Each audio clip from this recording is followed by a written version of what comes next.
Sahabat podcast Nusantara Emas, kembali lagi di bincang-bincang podcast Nusantara Emas, dan kali ini kita didatangi oleh salah satu mahasiswa Sekolah Tinggi Teologi Yerusalem Baru Manado. Nah, podcast Nusantara Emas ini di bawah naungan Yayasan Bunda Ibaya ya. Di dalamnya ada BLK Multimedia dan Sekolah Tinggi Teologi Yerusalem Baru Manado. Maka hari ini kita mengundang narasumber kita di hari ini, ada mahasiswa ya di semester 8 ya, kalau nggak salah ya, semester 8 di Sekolah Tinggi Teologi Yerusalem Baru Manado. Mungkin lebih lengkapnya bisa memperkenalkan diri ya, silakan. Ya. Oke, terima kasih ya, Sir. Perkenalkan, nama saya Wilsandro Winsulangi Baole, biasa dipanggil Sandro. Sandro, oke. Ya. Saat ini kuliah di STTIB Yerusalem Baru yang di Sumompo Jalan Cendana. Iya, Jalan Cendana, oke. Terus di samping itu saya sekarang lagi bekerja di PT Telkom Manado. Iya, mohon maaf, ini prodinya apa di?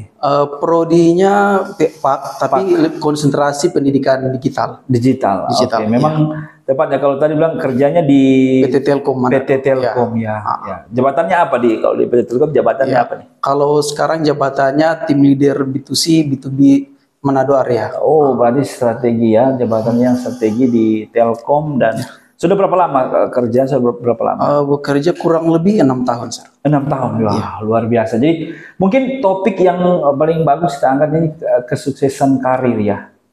Jadi karir itu kan, sukses itu kan banyak tuh ya.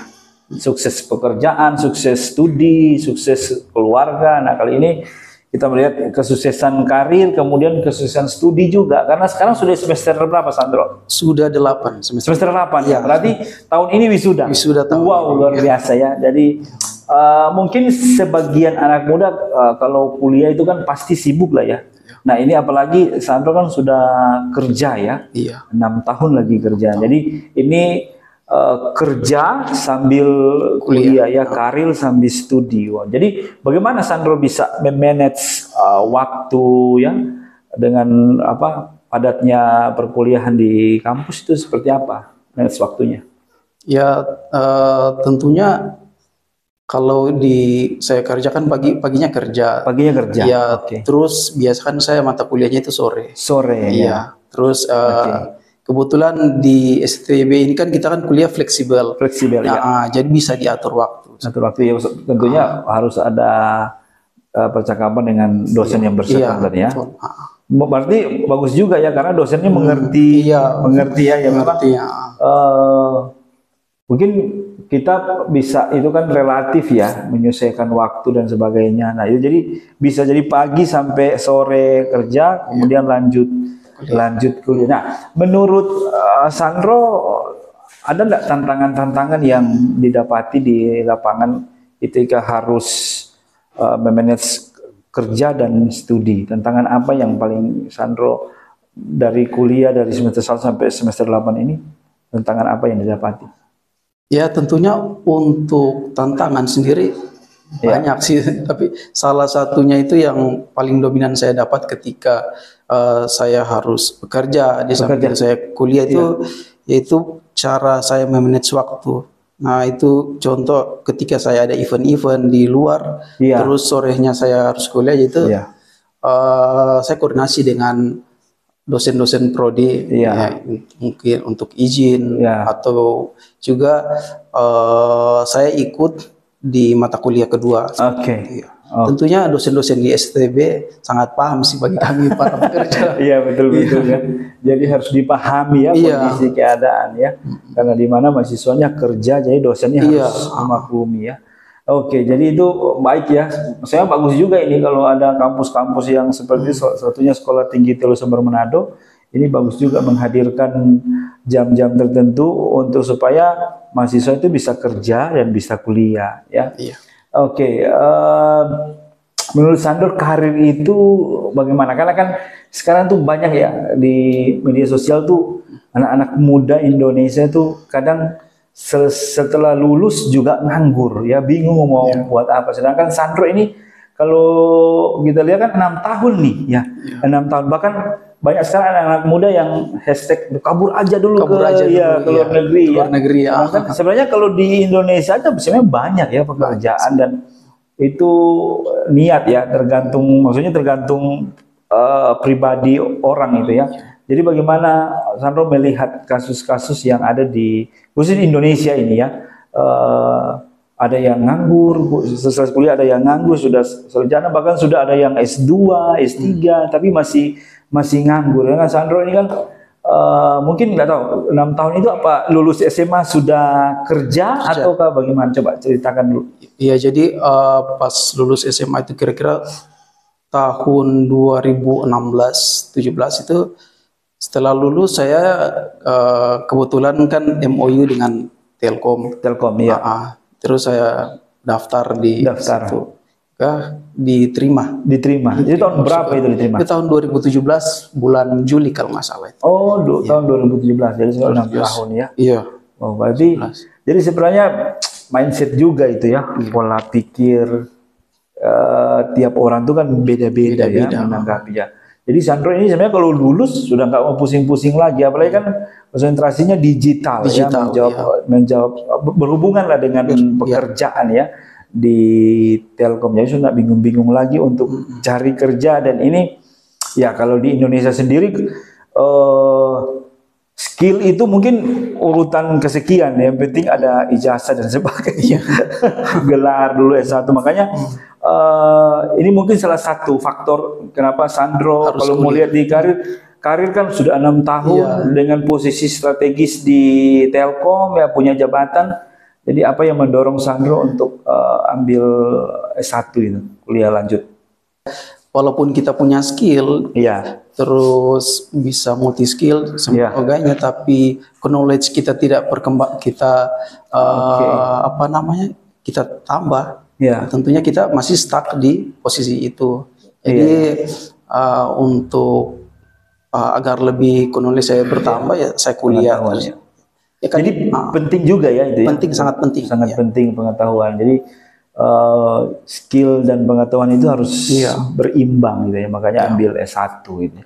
Nah, kalau sudah lulus S1 dari tempat pekerjaan ada tunjangan-tunjangan enggak? Biasanya kan ada seperti itu. Iya. Nah. Biasa kan kalau dilihat dari knowledge kita sudah S1 itu berpeluang untuk naik lagi. Naik lagi. Apa jabatannya atau jabatannya? Upahnya, gaji. Ya, kalau udah jabatan naik pasti gaji naik. Jadi di samping yang paling mendasar itu pengetahuan, tapi itu juga ya. Ya karir ya, jabatan, kemudian pasti gaji ya, karena itu kebutuhan. Mau enggak mau jadi begitu itu tidak bisa dipisahkan satu kesatuan itu karir ya. Jadi ya di Sekolah Tinggi Teologi Yerusalem Baru Manado ini bagus sekali berarti. Sangat bagus. Sangat bagus ya. Bagusnya yang pertama kalau saya lihat tadi dosen-dosennya mengerti ya, walaupun kerja tapi bisa memanage waktu dengan mahasiswa supaya bisa mengikuti perkuliahan ya. Kemudian kedua juga ya STTB menjawab kebutuhan sekarang karena pengetahuan dan sebagainya ya, sistem digital tadi itu. Nah, podcast Nusantara ini kan menjawab kebutuhan teknologi digital ini ya, makanya menghadirkan mahasiswa kita supaya bisa memberikan inspirasi buat teman-teman yang ada di luar sana yang mungkin sementara kerja bingung ya mau kuliah bagaimana. Ini salah satu saksi ya pengalaman hidup bagaimana dia Sandro bisa kerja tapi bisa melanjutkan studinya. Ini saya mau tanya di STTYB bagaimana pembiayaannya, mahalkah atau ada keringanan-keringanan? Kalau pembiayaannya sangat murah ya, sangat murah. Bahkan bisa kita atur. Yang penting kan koordinasi sama pihak panitianya. Iya, panitia ya. Oke, panitia penerimaan mahasiswa baru. Oke. Jadi sangat murah ya. Iya, jadi bisa menyesuaikan dengan kantong-kantong pekerja. Oke, jadi sudah bagus, sudah bisa memanage waktu, kemudian biaya juga sangat murah. Ya, Sekolah Tinggi Teologi Yerusalem Baru ini memang hadir untuk menjawab kebutuhan-kebutuhan sekarang ya. Jadi bukan hanya berpikir karena kan bidang teologi dan pak ya, tapi itu menjadi dasar utama. Nah, bagaimana Sandro itu bisa membangun karir itu? Tips-tips mungkin supaya ada yang di luar sana yang mungkin masih bingung untuk kuliah, kemudian sudah lulus juga masih bingung cari kerja. Nah, ada nggak tips-tips supaya tidak jadi pengangguran lah begitu ya? Tipsnya ya. Ya kalau tipsnya kita itu yang pertama tentunya niat. Niat dulu ya, betul. Terus di era sekarang di abad 21 ini eranya digitalisasi. Tentunya kita harus mampu mencari peluang. Iya. Ya mencari peluang. Jadi kita bisa menggunakan media-media online untuk mencari informasi baru seperti itu. Jadi kalau untuk membangun karir itu kita harus berani mengambil keputusan, terus berani mencari peluang. Nah, Jadi itu tips-tips ya. Iya. Jadi yang pertama niat dulu, kan orang sudah lulus kalau nggak niat juga kerja kan nggak dapat lah ya. Jadi niat, berani, kemudian sekarang kan banyak informasi itu kan. Kalau dulu kan masih dibatasi ya, kita mungkin agak sedikit sulit untuk mencari informasi. Sekarang kan sudah lebih gampang lah informasi ya, karena ada kecanggihan teknologi sosial media, jadi bisa di searching ya. Dan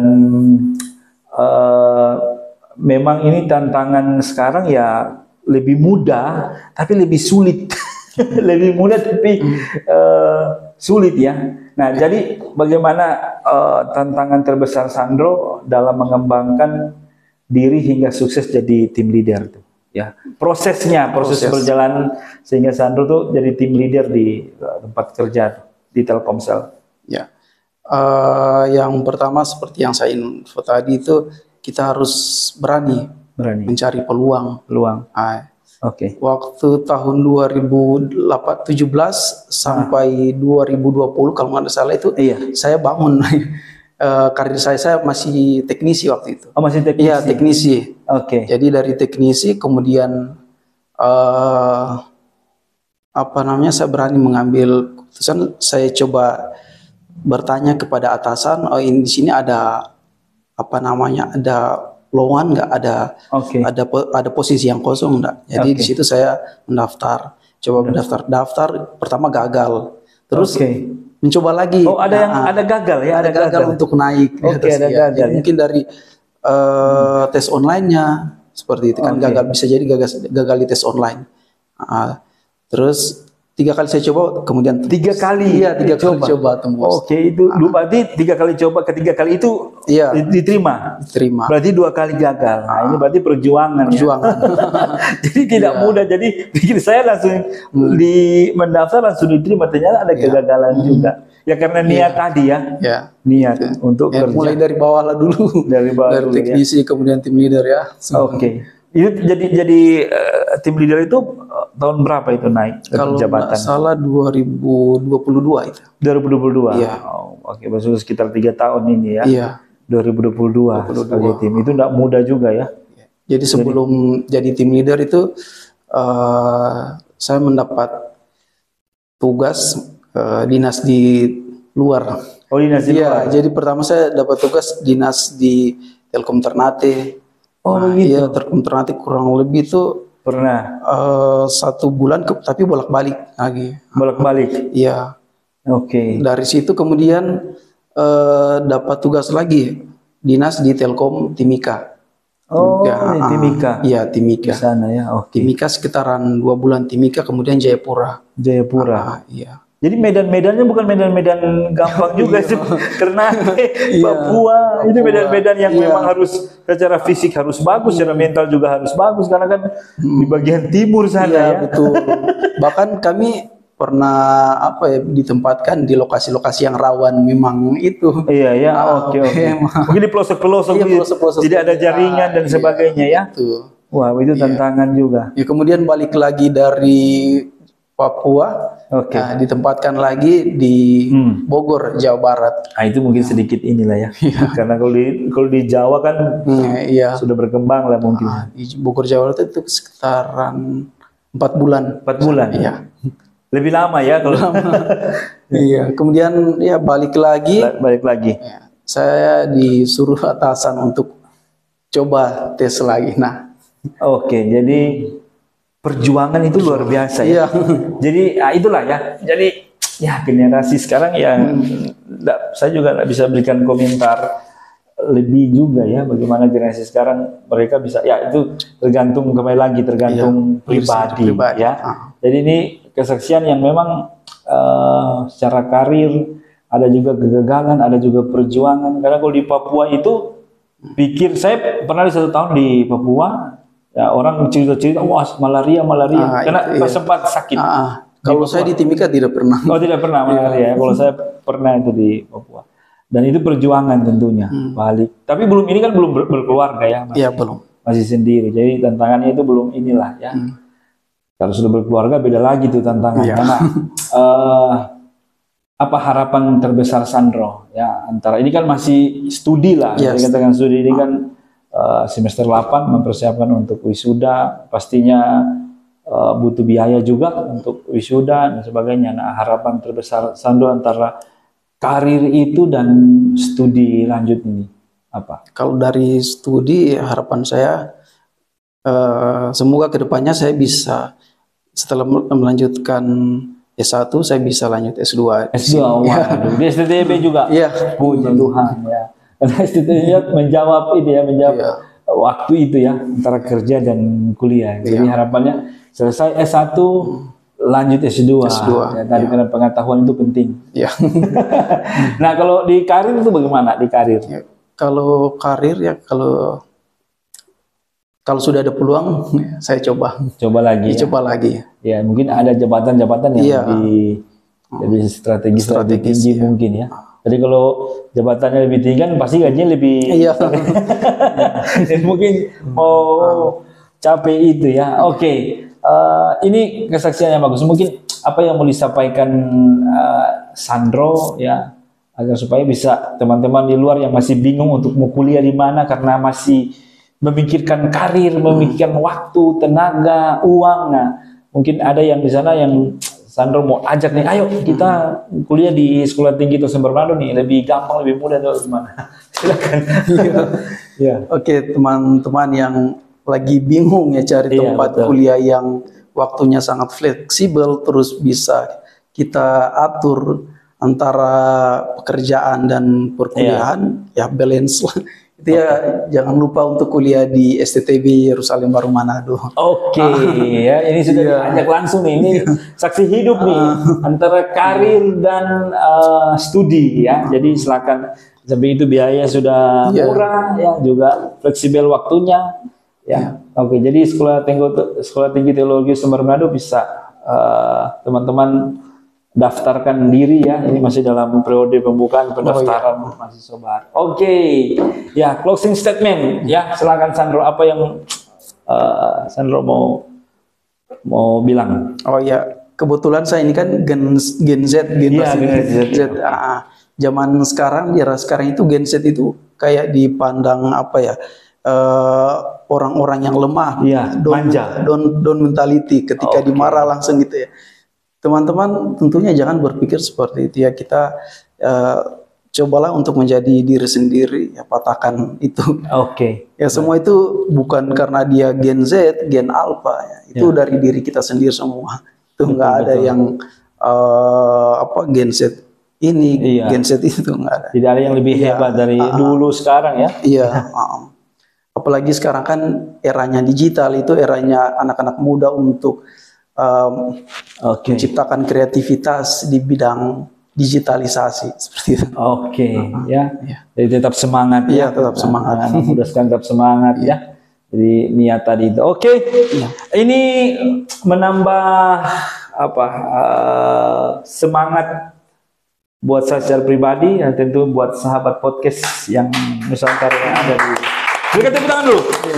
Ada di luar sana yang kesaksian-kesaksian seperti ini akan menambah kita wawasan tentunya dan inspirasi semangat. Ya sekali lagi terima kasih Sandro, ini mahasiswa STB sudah hadir di podcast Nusantara Emas. Kapan-kapan saya undang lagi ya kalau karirnya sudah naik dan lanjut S2. Lanjut S2 di STTYB ya. Oke, sekali lagi terima kasih ya. Shalom, Tuhan memberkati kita semua.